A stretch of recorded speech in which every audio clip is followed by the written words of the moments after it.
I'll record. Welcome to Healthy View Radio with your trio of co-hosts, Andrea Beeman, Lisa Luton, and Michelle Fenninghouse.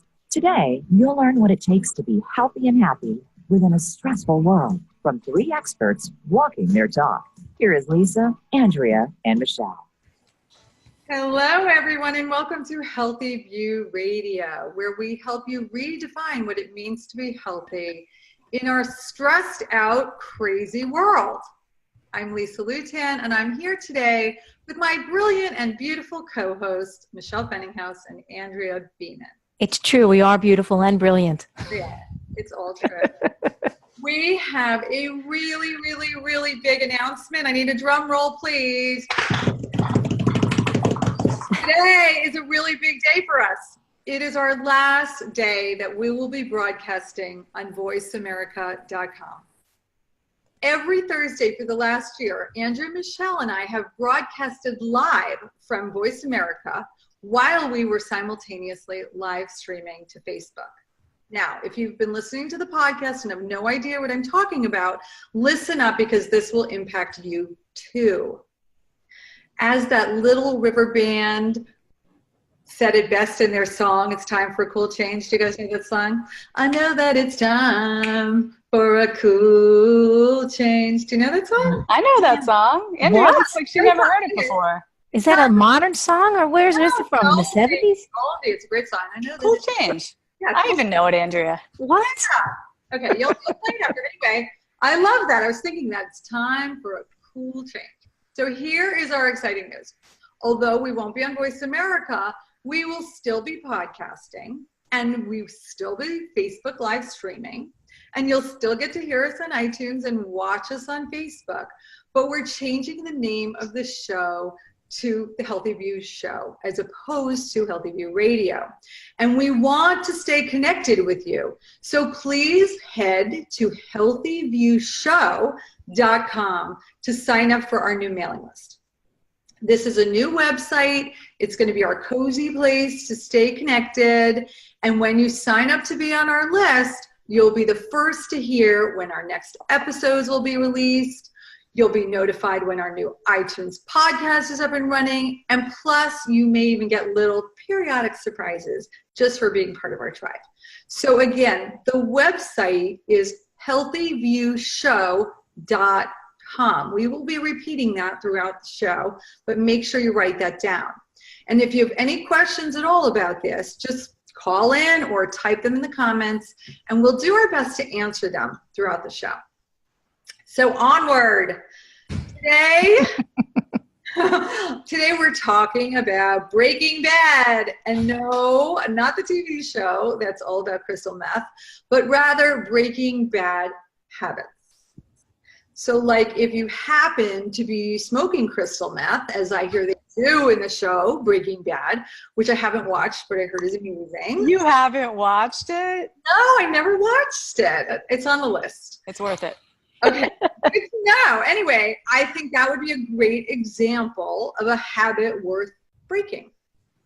Now, another habit that I talked about last week on the show was that I was trying to break the habit of checking my cell phone first thing in the morning. And as I know, the first step to any habit change is awareness of the habit. So I am very mindfully checking my cell phone in the morning, being very much aware that this is a terrible habit and that it is not in my best interest. And if anybody else out there is like me, I just read a great book called Breaking Up with Your Phone, and I highly recommend it. I will post it on the Facebook page, but it is definitely a great habit worth breaking, and our guest today is going to give us some tips on how to do that. But how about you guys? Are there any bad habits that you're trying to break, or are you just perfect? Well, I don't know about bad habits. I mean, I used to have a lot of bad habits, right? But habits are habits, right? So Mark Twain had a great quote. It was something about, habits are hard. You can't kick them down the stairs. You have to coax them out the door, right? That's true. Yeah. I mean, I just totally, destroyed his quote. But I personally used to have a lot of bad habits. And one of them was I was a smoker for a really long time. I used to smoke between 10 and 15 cigarettes a day. Parliament was my brand.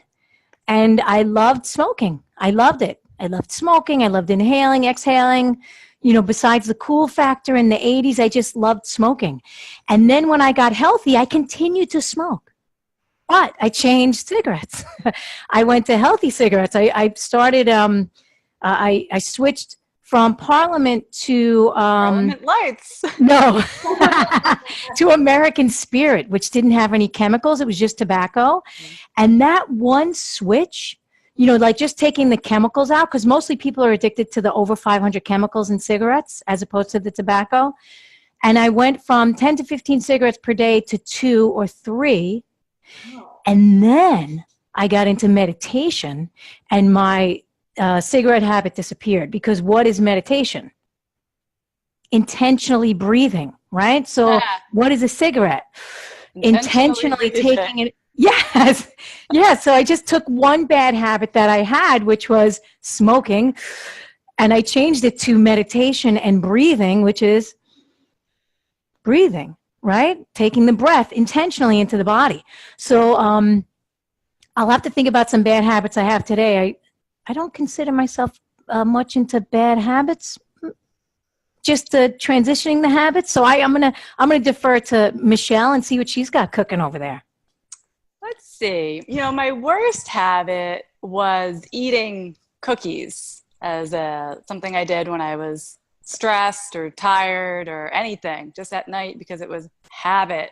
So I always had the box of cookies in the house, and that I have kicked completely. In fact, I could even have the cookies in the house now, and I will not eat that whole box of cookies. I probably won't even have any of them.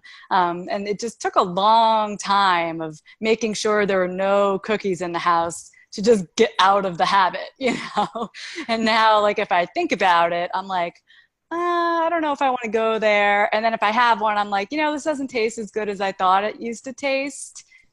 And it's really fallen by the wayside. But my mom still kids me about it. She just actually sent me this card to congratulate me on some good stuff that's, whoops, I just dropped something. Some good stuff that's going on over here. And she even referenced it. She said, something about the cookies, and the story really really reminded me of you. I thought even my mom knows my worst habit. Oh, you're a little cookie monster, or you were. Yeah. I love what you said now, Michelle, about how you just took a break and got the cookies out of the house, and that helped you break the habit. And so many times, like, just taking a break from something or changing up your routine or something to get out of it is all we need to, like, get it in motion. Yeah, I mean, it was a big break, to be clear. A long break. I had a really bad habit that I broke that I'm super proud of. I used to chew a lot of gum, years ago. And I thought I was doing this great thing because I thought, if I chew gum, I won't be putting food in my mouth. Like, it'll be just something else. And along the way, like, my jaw started hurting, and I think my body got used to chewing all the time. I wanted food more. And so I thought, this is something I really have to break. But it was tough because I was chewing a lot of gum, just like you were smoking a lot of cigarettes. And the thing that did it for me was that after the first time I had ever done like a little give up gluten, dairy, and sugar, for 10 days, I felt so empowered at that time that I was like, I can make any changes that I want. And I said, I'm not having gum again. And I have never had a piece of gum since, just like that. Wow. Yeah. I do that sometimes. Like, when I gave up caffeine, I gave it up like that. And 27 years, I didn't have caffeine. So, like, sometimes I just make up. But now you're back on the gel, right? I'm back on the gel, but it was very intentional. It was something that I wanted to do, and I'm happy about it. It's not something that I think is a bad habit. I think a cup of coffee is actually a good thing. So I'm happy I created a new habit by having coffee. And that's the other thing. It's not always getting rid of a bad habit. Creating a new habit can be just as challenging. Yeah, I agree. I have Pablo and I started watching Orange is the New Black. Right. So we're late to the game because we don't have a TV. So we're watching it on Netflix. I guess that's where it airs or something like that. Yep. So we're in like the second season. And at night, I find that I want to keep watching it. Like I see one episode, it's so good, and I want another episode, and I don't like to get to bed too late, and I don't like to have computers on in my pineal gland late at night. But it can be a struggle because I want to see that next episode. I want to do 2 or 3 at a time, and I have to literally stop myself. Like, no, you can't be up until 11:30 or 12 o'clock at night watching this stuff. Well, you know what? Our whole culture of on demand everything, get it when you want it, how you want it, as much of it as you want, really requires us to self-regulate much more than years ago where, the TV show ended and that was it. You had to wait a week until you could see the next one. That's right. That's hard. It's really, really hard to do. And so now more than ever, we need to have strength and like strengthen our good habits and our ability to say no. And I don't need a third helping of this, whatever it is. Right. Whether I it's don't need to order this right now from my phone, 1-click, 2-day delivery on impulse. I feel like we need more boundaries created for ourselves to keep us healthy and strong. Otherwise, forget it. We'd be watching TV, eating all the pizza that got delivered, staying up all night, and just never getting off any screen. Yes, and that's what's happening. Go. Yeah. I'm sorry, Lisa. No, that's okay. And making the boundary before you do it, because once you're watching that show or eating that pizza, it takes tremendous amount of willpower that most of us do not have to say, I'm going to stop now. But deciding beforehand, I'm going to watch 1 episode or I'm going to watch 2 episodes and I'm going to stick to that seems to be a lot easier than deciding in the moment. Would you agree? Yeah. Like there has to be the cutoff. Like I tell Pablo, I say the law has come to town and the law shuts everything down at 9:45, no matter what, no matter how good it is. And, if we go past that, I'm like, we're breaking the law, so like it's like a law, martial law is in the house. Yeah, you got to do that. One thing I've been wanting to implement in my house is at a certain time of night, the wireless router just gets shut off, because first of all, that keeps you off any of your devices or anything that you might be doing. Second of all, you don't have the Wi-Fi going throughout the house all night while you're trying to sleep. And I think it would be beneficial in so many ways, but I have not been able to implement that good habit. It's just, there's, my husband wants the internet on as soon as he wakes up in the morning. He wants it on until the second he goes to sleep. And I haven't found a good way to do it, but I hear they make timers. So maybe I could at least time it to go off between like 1 a.m. and 6 a.m. Well, yeah. You can put a timer on your individual devices. If that's something like on your computer or on your phone, you can certainly do it that way. So we're trying. Yeah, we unplug the router every night. You do? Oh, yeah. Not just turn it off the switch, but unplug it. No, we unplug it. Yeah. Wrap it up in some aluminum foil and bury it in the yard. I don't know. Maybe it's because of my tech background. Like technology has always been such a huge part of my life that I couldn't even imagine doing that. Isn't that funny? Yeah. Unplug, like your body needs rest. And if we're constantly bombarded with all these EMFs and they're coming from everywhere, like even though I unplug my router, they got a router next door that, in the right across the hall. Next door, upstairs, downstairs, across the hall. You got everywhere. Yeah. But I'm super careful. I will never plug in my phone in my bedroom. Like that is something like absolute boundary, like it's either downstairs in the kitchen or in the bathroom, like not happening. Because agreed, like, you don't want that light, you don't want that technology before you go to sleep. So I think that is a really good boundary and a good new habit to create for everyone. So what are some of the habits that you see often in your clients? Oh boy. Sugar. Mm-hmm. Sugar and chocolate. And, I eat chocolate occasionally. I'm not a big fan of it. I know you girls love it. You're the chocoholics. But, like even the healthiest people are like, I just have, a couple of squares a day or 1 square a day. And I'm like, it's candy. Anywhere that you look at it, it's candy and it's sugar. I don't care if it's 90% cacao. It's still, you're craving the sugar. Why are you craving it? Are you exhausted? Are you tired? Do you need a break? Like, it's okay to have it. I'm not saying that it's going to kill you. Although with some people, maybe. But that's what I see. I see that they have, well, it's healthy. It's the healthy thing. And I'm like, it's not necessarily healthy. It's a sugary treat. That's what it is. So Yeah, you're right. 90% is a sugary treat? Yeah. Have you ever had real chocolate that doesn't have any sugar in it? Yeah, 100. I have. It's pretty. Yeah. How delicious is that? Awful. But if you dip it in a little peanut butter, there you're talking. Butter. Yeah. And also, the way that we make chocolate today is not the way that it was traditionally eaten.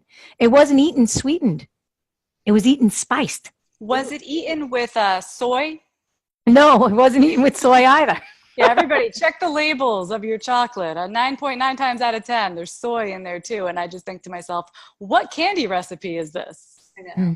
I've been actually trying to make my own chocolate, but it What? doesn't turn out too good. Yeah, like a little raw cacao and coconut oil. Yeah. And butter, that kind of thing. But Yeah, I make this. I don't like the taste so much. Anyway, I want to talk about our guest who's coming on the show hopefully today. Potentially.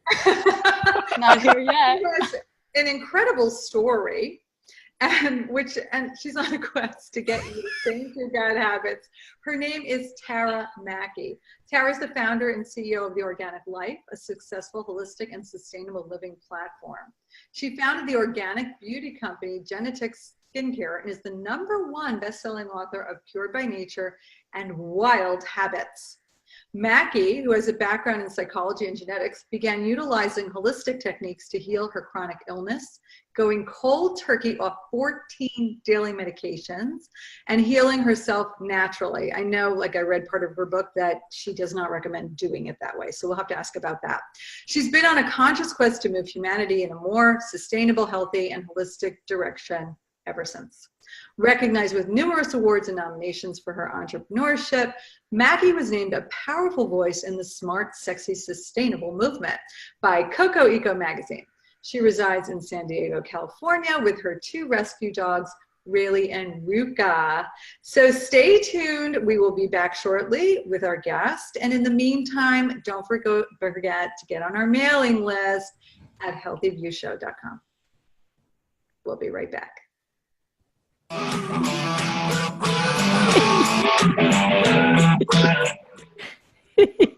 All right. So Facebook stream would not go. So we're not streaming live. We'll put it up later, but I'm recording so that we have this recording for later. And now Okay. we only had a guest. Okay, so we don't have a guest. So we can just say that we don't, maybe she fell back on one of her bad habits. Of not showing up for podcasts.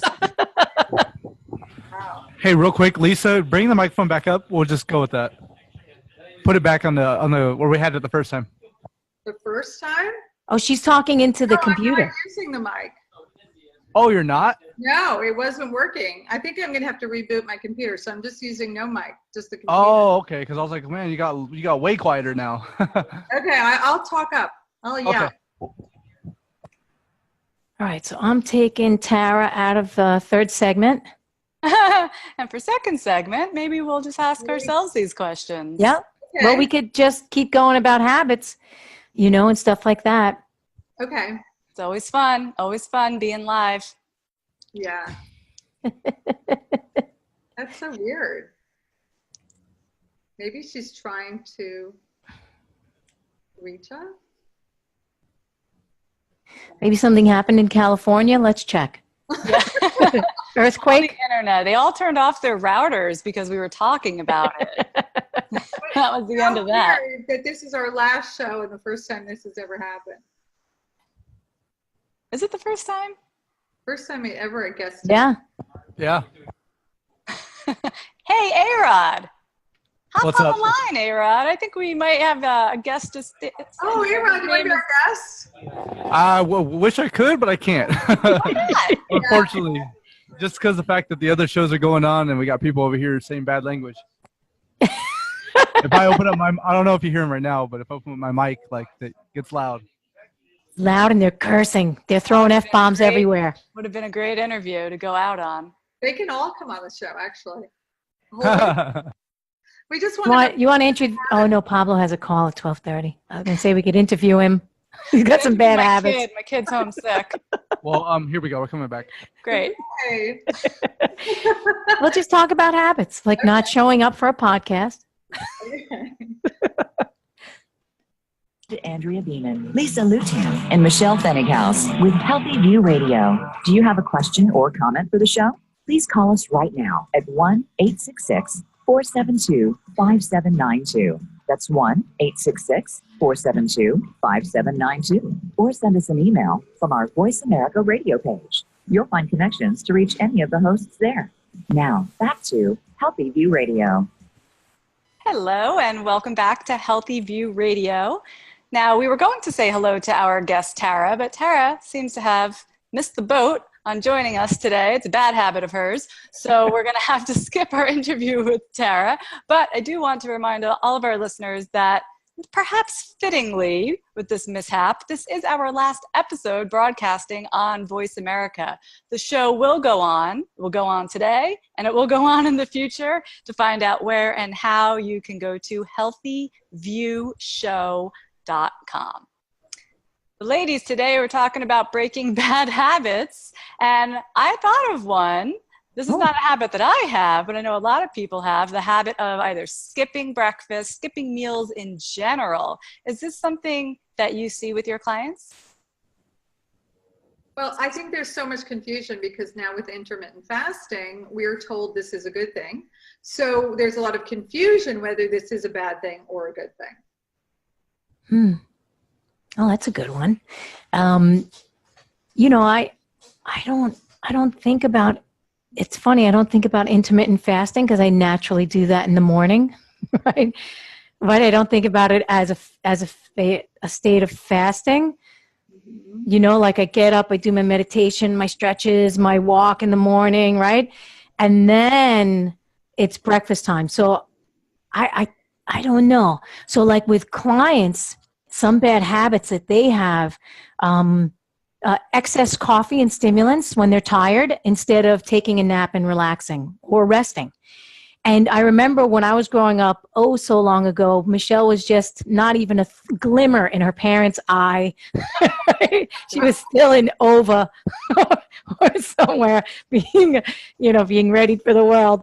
But in the 70s, I remember that we had much more downtime, meaning you could actually take a nap in the afternoon.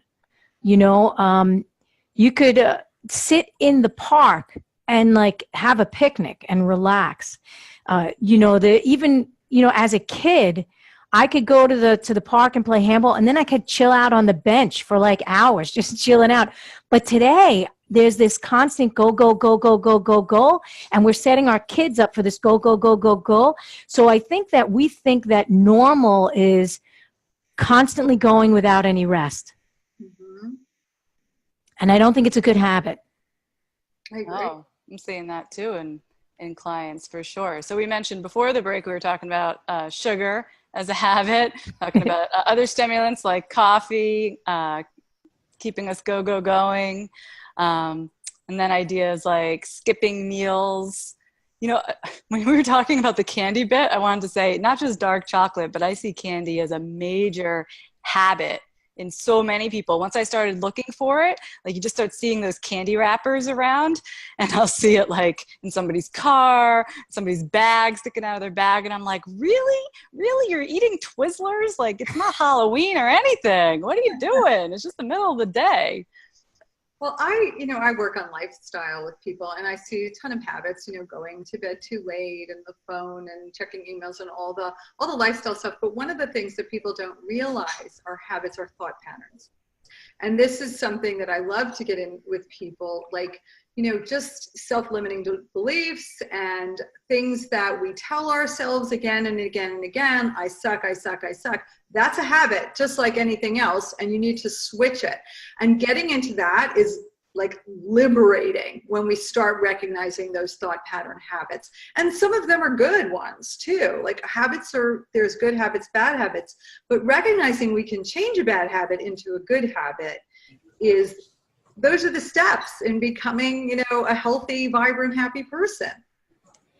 Yeah, so I got I forget where I read it because I'm old now, and you lose your memory at a certain point. But I forget where I read it about habits because you even a habit creates a neural pathway, right? A neural pathway in the mind. So it's like a ski slope, right? This habit becomes a ski slope, which is digging. Every time you go down the slope, you're making it more and more entrenched. And it might have been in Michael Pollan's book. So he was talking about how people break habits immediately, like in the blink of an eye, is because they actually take a different neural pathway. Mm-hmm. So in his book, he was talking about the psychoactive drugs, because the psychoactive drugs will wipe the brain, like literally create like a fresh new brain, right? And the possibility, there's no neural pathways now. I mean, the neural pathways are still there, but you're not aware of them. And then as soon as you realize that you've been doing this habit over and over and over again, and you make the connection, oh my God, that's what I'm doing, and that's why my life is a mess, they immediately go down a different pathway. They have the potential for that. And they create a new neural pathway. So, habits are habits, right? So whether it's going this way or it's going in the direction that you want, we have a lot of power over them. I think that's what hypnosis and neuro-linguistic programming does. Like literally in a second, it's shifting the neural pathway to something else, which, people will go in and say, I bite my nails, and then they come out after a session and they're not biting their nails. I mean, that's crazy, but it does happen. I've seen it plenty of times for people. So that's another tool. So let's talk about the how. Like, how do we actually go from the sugar and the coffee and the stimulants and the screen time and all these bad habits that we have collectively as a culture to actually changing the neural pathways? So when you have a client who comes to you guys and there's something that they're doing that's not serving them well, and they know it, and it's pretty obvious that it needs to change, how you make it happen? Well, there's a couple. Oh, go ahead. Well, I'll just give one very simple thing. Like, let's suppose a client is driving home from work and they drive by Dunkin' Donuts every day and get this craving or Starbucks, they get a craving for a Frappuccino every day. That's going to keep happening. Literally just changing the way they drive home and not passing that same stop will just be an easy way to break that habit. So sometimes it's not a big thing. Sometimes it's just a little thing of making a little change. So that's one way. It depends on the client, like what they have going on.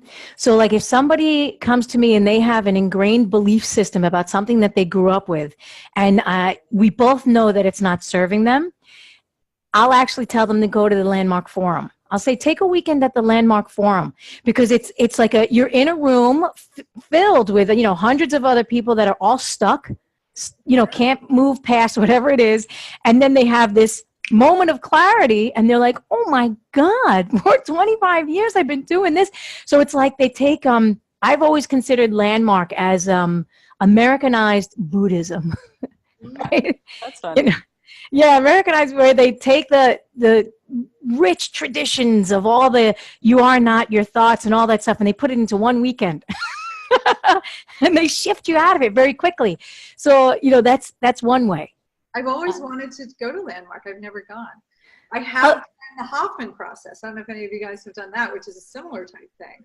But definitely, I'm going to go to Landmark if anyone wants to come. Oh, I did it 20 years ago, maybe 22 years ago. Yeah, it's still around. Yes, it's been around for a long, long time, like decades and decades, because it works. Like either people think it's a cult, right? Or they come out of it and they're like, oh my God, everything in my life has been a lie or a story or, something that's not true. And they have these moments of clarity. So the people outside that go, oh, you're in a cult, because now they've been shaken from their experience and they're seeing the world in a whole new light. Well, I guess to go to a whole weekend immersion with this group that you sign and you pay up for does have some potentially negative connotations to it. But what they're doing in there is a lot of legit stuff. Like, are there any particular exercises or things that you do? I'll share one that I do with my clients. If someone's always having the same negative thought, like you were just talking about, Andrea, we talk about choosing a different thought that is neutral. Not necessarily that is like super awesome thought. So if you look in the mirror every day and you think, I hate my body, I'm so fat, I'm so wrinkly, I'm so saggy, or whatever, that would be the negative thought. And so if all of a sudden you're going to start thinking, I love my body is a temple, like that can really be a stretch for people. And if you don't believe the thought, I don't know if it's so effective. But usually you can find a neutral thought. You could say, my body helps me breathe, and my heart beats, and that happens every day, and it's happened every day for the past 50 years. Done. That is a neutral thought that everyone can just nod their head to. And like, maybe we can just start there by purposely looking in the mirror and thinking the neutral thought, choosing that instead of the negative. I love that. Totally love Yeah. that. So there's a little thing that I do with my clients as well when they're, because they'll have a stream of negative thoughts because it steamrolls. So I tell them to write down every single thought that comes up, whatever it is. Like you said, I hate my body, or I hate this. And I tell them to find what is the opposite of that, because there has to be balance, right? In the entire world, there's light and there's dark, there's cold and there's hot, right? So you have all of these negative thoughts, and on the other side of those negative thoughts are positive thoughts, right? So we have this choice that whenever the negative thought comes up, because it's going to come up, and I like that you do a neutral, but I actually shift them. I take them to the other side and show them there's an opposite to this. So which one do you want to choose? And when the negative one comes up, just replace it with the positive thought and see what happens. And there was a great book called Excuse Me, Your Life is Waiting by Lynn Grabhorn. Came out like 30 years ago or something like that, maybe 20 years ago. And she had you write down 20 positive thoughts and put them into a journal, and or 50 something like that. Put them into a journal and say them every day. And I've been doing that for 2 decades. 2 decades. I write down, in my journal, in my morning journal, I'll write down when I come to the end of it, because I do 30 at a time. I'll do 30 positive thoughts, and I'll write them into each of whatever my thing is for the day, right? I am successful, I am happy, I am healthy, right? And before I wrote my books, I used to write, I am a successful writer, right? And it just took time for it to manifest. Because I had, I was saying it whenever I opened up my journal, I was like, oh, today I am a successful writer, even if I hadn't written anything. I love that. That's so fun. I have a fun thing that I do with clients as well. Like, we try to name their inner critic. And so we pick a horrible, awful name, like Gertrude. I apologize if there's any Gertrude down there. And I just say, Gertrude just got pissed. Sorry, Gertrude. But anyway, like, if you're having these negative thoughts, I'll go, okay, let's pretend Gertrude is saying these things to you. And you have the right to say, shut up, Gertrude. I hear you, but I'm not engaging. And just separating those thoughts from you as who you are can be super, super powerful. And years later, I have people, clients coming back and going like, I've tamed Gertrude, like she's moved away, and it's just an easy, fun way to start noticing what's going on in your brain. If you ever get a client named Gertrude, you got to change the thing. Don't have you listen to this episode. Frank is mine. Sorry, Frank's out there, but it just, whatever resonates for you. That's funny. That reminds me of Janine Roth with her aunt in the attic. Yeah, same thing. Back when we had Janine on the show, what episode was that? I can't recall, but that was a great episode with her. We talked about that same idea of having that voice in your head that's always the nagging voice you don't have to listen to. Yeah. Mm. Interesting. Yeah, but they're there. No matter what you do, they could, no matter how positive I think that I am or that you girls are, I know that we still have that little tiny one that will pop up, and sometimes it gets a little louder and you're like, shh, shh. Sometimes I'm in the kitchen and I don't know where the thought comes from. I'm like, I should stab Pop. And I'm like, shh. That's not a normal thing to do. Because he's like always telling me, he goes, I always have all these crazy thoughts. And I go, I have them too. And he goes, you don't have any crazy thoughts. I said, no, I do. Like we're driving down the road and sometimes the thought will be, I'm just going to drive off the road into the river. And then I'm like, no, I'm not going to do that. So the thoughts are there. And then you could choose to act on them or not. So a rational person will not act on those thoughts, the crazy thoughts, right? Right. Oh, that's funny. But what you're doing is, I think you're right. I think we have a lot of these weird thoughts that seem sort of random, and like we just try not to pay any attention to them, but they're there. So you are noticing the thoughts. Yep. And the same thing would go for behaviors. So like I would say the first thing that has to happen before you can change a habit or change a behavior is you have to actually notice it. Even if you don't change it yet, you just pay attention to it. Yeah. To say something along the lines of what Andrea said. I remember Mother Teresa had a line like, "Inside of me is living a Nazi." And so the point is, we all do have negative, crazy thoughts, and the difference is acting on them versus not. And I think it's really important because sometimes we think we've gone mad. Like, why am I thinking these awful, horrible things? Like, I want to stab my husband, you know? But, you know, but everyone has these crazy thoughts. And again, we don't act on them. So be kind to yourself. If you are feeling these things, hopefully you're not acting on them, and just notice it. And notice, this is the thing I've said before, when I eat sugar, my thoughts change. When I'm eating a lot, you know, I get more evil, I get meaner to myself. It's not just because it's fattening. It's really plays with my brain chemistry. That's a really good point. I'm going to go a little woo-woo. So Yeah. I think that all of the thoughts that are out there, no matter what they are, like the horrible thoughts, the good, all of the thoughts that are out there, we are receptacles, right? So a thought will land. It's like, for example, you're thinking of a book, like, oh gosh, this would be a great book. And 2 years later, somebody else has that book, right? Because the thought was out there in the universe and it landed on that person and that person took action on it. So all of these thoughts, whether they're good or bad, are in the ether. They're in that woo-woo. Michelle's like, oh, don't go there, you crazy girl. In that woo-woo space. And then we become receptacles for those thoughts, and we can either act on them or not. So interesting. Because you do wonder where some of them come from. Yeah. Some of them are just bizarro. Yeah. You don't want to get in the kitchen with me when I got those thoughts going. When you have a knife in your hand.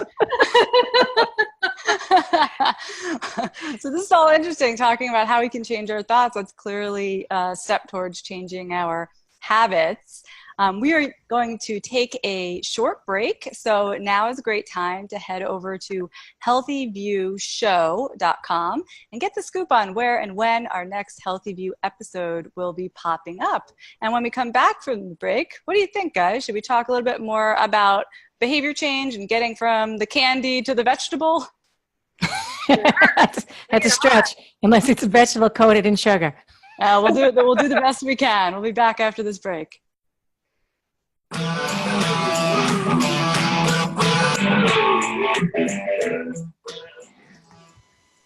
Okay, so So you know what probably happened isn't it Thanksgiving for Kelly?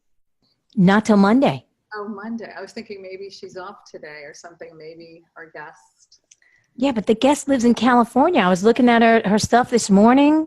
They don't have Thanksgiving in California today. No, I mean, I know they're, different than us. Or something. I don't know. It But happens. It happens. And like I said, we don't know. Maybe there was a little earthquake. Maybe something happened to one of her dogs. She's got 2 dogs. Oh. That's going to trump a radio show. Wherever you are. Send her some love. Send her some good thought love. Well, we did say the show would talk about breaking bad habits and achieving complete body and mind restoration. So let's try to deliver on that in the third segment. Complete body and mind restoration. Wow. I think you'd have to be dead for that. You'd have to leave the body for that. And of course, that's a belief pattern. Let's get all meta on it. Woo-woo or anything, right? Complete body mind restoration. Oh, that's reincarnation.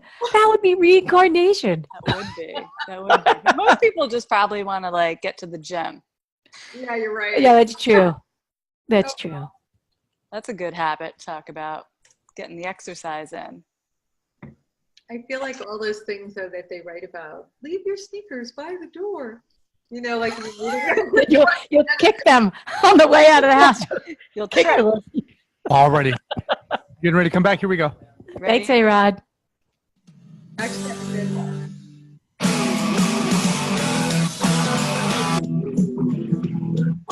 You're listening to Andrea Beeman, Lisa Lutan, and Michelle Fennighaus with Healthy View Radio. Do you have a question or comment for the show? Please call us right now at 1-866-472-5792 That's 1-866-472-5792. Or send us an email from our Voice America radio page. You'll find connections to reach any of the hosts there. Now, back to Healthy View Radio. Welcome back to Healthy View Radio. For those of you that are just hopping on, I'm Andrea Beeman with my fab co-hosts, Lisa Lutan and Michelle Fenninghaus. And we've been talking about habits because we all have them and we can use them to our benefit. So let's get back to them. So before we went to break, Michelle said, let's figure out how to transform those habits, right? What can we do? So while we were in the middle of our break, Lisa said to leave the sneakers by the front door if you want to get to the gym. So I don't know about you, but that wouldn't work for me. Nothing externally is going to get me to the gym. Yeah, go ahead. One external thing that works for me really well. Some of the classes I go to, you have to pay for in advance. And if you no-show, you get fined. And that totally does it for me. Because even if it's $15, I'll be like, I'll be damned if I'm going to give up that fee, And so that's a motivator for me. Yeah. Yeah, those are great. Any of the classes, yoga classes do that. Anything where you can sign up online, I think that is a form of accountability. And whether it's paying the $15 or signing up, even if it's free, or even just telling someone or speaking it out loud that you're going to do something, these are all forms of accountability that can go a long way. Yeah, and people put a lot of emphasis on or value on money these days. So, I know that there are a lot of people that give away free health consultations. I don't actually do that. I'll talk to someone for maybe 10 minutes on the phone, but I'm not giving away a free health consultation because I feel that if they pay in advance for my services, they're going to be accountable and show up on their side. I'm going to show up on my side and help them to the best of my ability. They need help moving through a habit, getting to the other side of it. Because, it's when they're in the struggle of it, in the midst of it, when they want to go back to the old way of being. And we're like, no, here it is on the other side. You get the motivator, like you girls know, we're the inspiration, we're the motivation. We help them to get over the hurdle, to get onto the other side where we know they're going to feel better. So them signing up in advance and paying in advance benefits them tenfold because they're going to show up because they're paying this money. It's one of the reasons why doctors won't give away free consultations, right? You won't go to the doctor's office and they'll say, hey, sit down. Let me see what you got going on. That's never going to happen. Well, also insurance probably ensures that'll never happen. But you're right. You're right. The accountability of plunking down some money means you're going to do it. Like people who pay to, they're going to run a race and they sign up and they pay for it. And there's more motivation to make it happen. Yeah, I think it's just accountability. I've noticed weird accountability things that work in life. Like, let's say you're throwing a party or something and you're a potluck and you have people sign up to actually bring a dish. They show up. Whereas so many people not show, but once they've signed up to bring something, they always show up. And so it's really interesting how our brains work. Like when we think that we have made this statement of accountability, we do show up. And I think showing up is a really important thing. Again, if they don't pay for a consultation, they're like, I'll change it. I'll make it a different day. And they're not valuing it. And I do too. We all do it. It's human nature. We value something more when we have a stake in it. Yeah. So that is a great step to get people to change their habits. We value, as a culture, we value something more when we have a stake in it. So when I ask my clients, when I'm working with them, I have them do almost like an accountability thing, like we set up future goals. So I help them to see what do they want in the future. How would your life improve in the future if this was happening? How would you feel? How would you feel 3 years from now if you had that dream goal that you want? So we create the vision, right? The new neural pathway. We create, and then the steps to get them there, to get them to that place that they want to be, because they could stay stuck. I know people that stay stuck for decades, 20, 30, 40 years, still doing the same thing over and over and over again, expecting a different result. And who was it? Albert Einstein? He said, yeah. That's insanity. That's insanity. Doing the same thing over and over and over again, expecting a different result. So they sign up for the gym, but they don't actually go. They're not gonna get the exercise that they need, right? So there has to be what does it look like for me? How can I get to that place? And then the accountability. So it's good to have a partner like Lisa, like Michelle, like me. It's good to have people that you're accountable to, that you say, yes, I'm going to show up because I told this person, and you have them hold to their integrity. I wrote it down, and this is what I said, and you have them hold to that integrity. Go ahead. I was going to say, the other thing is to ask the question, why? So when you're talking about the goals that you're setting, and here, I got to get to that goal, and how's it going to feel? The other side of that is like, well, why? Why is that goal important? Like, do you want to lose 10 pounds because like everybody wants to lose 10 pounds?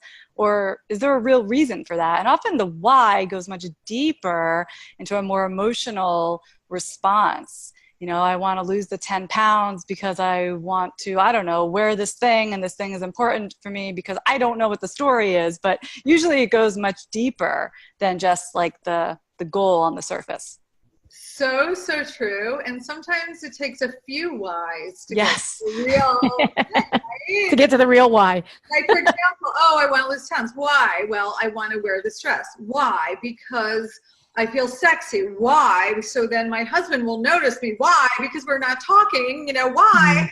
And sometimes there's so much more going on there. When you get to that root why, it's like, whoa. And can I just add to that? If that were the scenario, then do we have to change the habit of going to the gym? Maybe. But if the problem that you and your husband aren't talking, that's the why behind all of this. Yes, the gym, maybe the gym, but maybe it's a habit of like writing your husband a letter every night and bridging that gap, and really hitting it at source. So sometimes like the habit we think we need to change is just more of these shoulds that society puts on us. I should be skinnier. I should be better. I should be more successful. I should blah, blah, blah. But I love that. The why? Sometimes you need someone else to ask that question. Of course. So another thing that I think is a bad habit for a lot of people is procrastination, right? So why would somebody, let's talk about why would somebody procrastinate? Why do you think? It's often they don't believe in themselves, or they're afraid of what will happen if they actually do the thing. I see that. I have and I'm going to get a little personal here. So I'm not a procrastinator by nature. I'm kind of the opposite. And so when I do procrastinate, I go, wow, why am I doing this? Why? Why am I procrastinating? Not like, oh my God, I suck, I procrastinate. I'm like, why am I doing this? And usually I'll go inside and go, there's something holding me back, telling me to wait on this one. And so I flip it around. It's a reframe. For me, it's just another signal to ask questions. And I think that anytime we can do a reframe and get into it, we don't have to beat ourselves up over this stuff. We just have to look at it in a different way. Like, oh, I'm not going into it. I'm tired. Like, okay, I'm tired. Maybe I need more sleep. And then I'll have more energy to go to the gym. So get rid of the shame and the guilt and the judgment and get curious on all this stuff. Yeah, I love that. And one of the things that I do with my clients is if they don't want to exercise, they're like, I've signed up to the gym every year and I just can't get there. Then I ask them, well, what is it that you do like to do? So they may like dancing. They may like ballroom dancing, which is a lot of times some of the gals, they're like, I want to take salsa. I don't want to go to the gym. They want some fun. So if they are procrastinating going to the gym to lose the weight and they don't feel good, then I have to put something fun in their life. That's not a chore. Because once it's a chore, then they're like, they'll say I'm going to do it, but they won't actually do it. And then when it becomes this great thing, I want to go dancing. I get to put on these little shoes and a little cute dress, and I go there, and they get their exercise that way. Or another way, hiking, biking, outdoor activities. There's lots of ways that we could get people moving. Yeah, you have to enjoy it. You have to enjoy the things you're doing in your life. Or like Lisa, like you said, the other part of your brain's going to be holding you back from doing it. And that's the procrastination and the putting it off. So I had this client and she said to me, I want to be one of those women that goes to the gym. The women, they have either their yoga mat, she's like, I want to be that woman. but I hate going. And so we got her literally dancing in her boxer shorts in the kitchen. And she was like, I remember I like dancing. And then the next thing you know, she signed up for an African dance class. And then she was like, maybe I could go to Zumba. And then she did it a Zumbathon, like a 12-hour Zumbathon. And like, before you know it, she was one of those women that, you know, wanted to go work out. She became that person she wanted to be with those little baby steps. And so I think, like, you know, take the first step and just have fun. What everybody's saying, make it fun. It doesn't have to be, you know, gut wrenching and soul crushing. Yeah. So then that brings me to another bad habit that people have, which is not cooking. Right. Or A lot of times relying on the easy button, relying on the takeout, right? Yes. Takeout, fast food, it's easier. So how do you get your clients to shift that bad habit of picking up the phone and dialing and instead go into and do some chopping? I ask them what they love to eat. And if they say they love to eat chocolate cake, then let's bake a chocolate cake. And if they say my mother always made eggplant parmesan, actually, that's my personal story. My mom made the best eggplant parmesan when I was growing up. Then, like, great. We're not going to make quinoa and kale and tofu. We're going to make eggplant parmesan because, again, you have to be excited about it. And people often do like cooking when they know it's going to be delicious. So I'm like, hey, baby, we'll start wherever you want to start as long as it tastes great and you're excited. That's wonderful. Lisa? So a lot of my clients are at a different stage in life. They've spent years cooking for their families and their kids are getting older. They're selling the house. They're moving into the city. And all of a sudden they're going out to eat more. You know, they're going out and they're gaining weight because they're eating out so much. And even when I explain, even if you think you're eating so healthy, you know, at these restaurants, you don't really know what you're getting, what they're putting in. And you can't, you know, you just can't do it unless you're eating super clean. So again, it's this conversation around it. What are your goals? Why? And eating at home and cooking is going to help you achieve your goals. It's all you can do about it. But it's something like I hadn't anticipated, this whole opposite side, like on the other side of that. They want to get away from the cooking on purpose because they've been doing the like Monday meatloaf, Tuesday tacos for like the past 20 years. That makes a lot of sense. Yeah. So they need a shift. So if they're not willing to cook at home, oftentimes I'll just tell them to find a healthier version restaurant. But Lisa, you're correct. Even in the healthiest kitchens in restaurants, they're adding extra things in to make the food more delicious. And a lot of people don't realize that. So they pack on the weight. And also when they're sitting, generally, this is not always the case, but generally when you're sitting at a restaurant, that's when the idea of dessert as an everyday thing comes into the neural pathway. Because every single time that you're sitting down at a restaurant, the waiter will come over at the end of the meal and give you a dessert menu. Not to mention the wine and the bread. That's right. Things that again and again and again you're up against. It's hard. Yeah. So we got to get them cooking a little bit. I like Michelle's idea, right? To get them cooking eggplant parmesan or something that they love. And a lot of times people are afraid of getting in the kitchen because they're afraid it's going to be a waste of time. I've been doing this for 50 years or 30 years or 10 years, or I don't want to spend time on this. So then we have to look at, okay, what's on the other side of that time? What's on the other side of it? More pain, more weight gain, more, right? More of the stuff that you don't want instead of the stuff that you do want. So, you know, there's a lot of ways to break bad habits. And so we have, we have had a good habit for the past year, a really good habit. Every Thursday, showing up for Healthy View Radio for ourselves, for our each other, for our viewers, for A-Rod.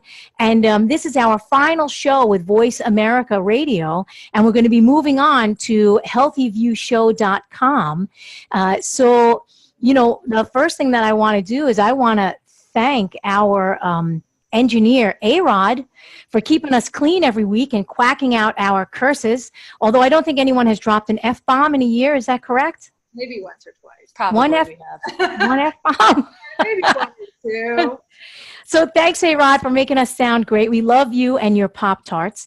And I want to ask you ladies, in the past year, what were your biggest takeaways from our healthy habits showing up every week for this show? What are your big takeaways? And it's a big question. It is a big question, but I'll share like a detail, something that popped into my head as we were recording today. We were talking about procrastinating and not wanting to do something, and that comes up a lot because we're always talking about something healthy that we want to be doing. But in one episode, I remember I shared that I eat when I have to do a task I don't want to do. I bribe myself with some sort of snack. That's a bad habit that I've been trying to deal with for a long time. And Andrea's like, then why are you doing that task? Well, I hired a bookkeeper and I took one of those big tasks off my plate. So thank you, Andrea. Good girl. Yeah. Now, I hate to cut you off, but boy, we only have 30 seconds left. How did that happen? Did you see that? It went from 5 minutes to 30 seconds in 3 seconds. So for those of you that want to keep up with us and all the great stuff that we're doing, we want you to be there. And we want to see you guys at our next incarnation of whatever the show is going to be. So visit us at healthyviewshow.com. And we're still going to have the page up. So we want to hear from you what you liked, what you want to see more of, especially all the positive stuff that you've learned over the past year. We would love that. So go to healthyviewshow.com and we will see you soon, very soon, in the next couple of weeks. Okay. Thanks, everybody. Bye.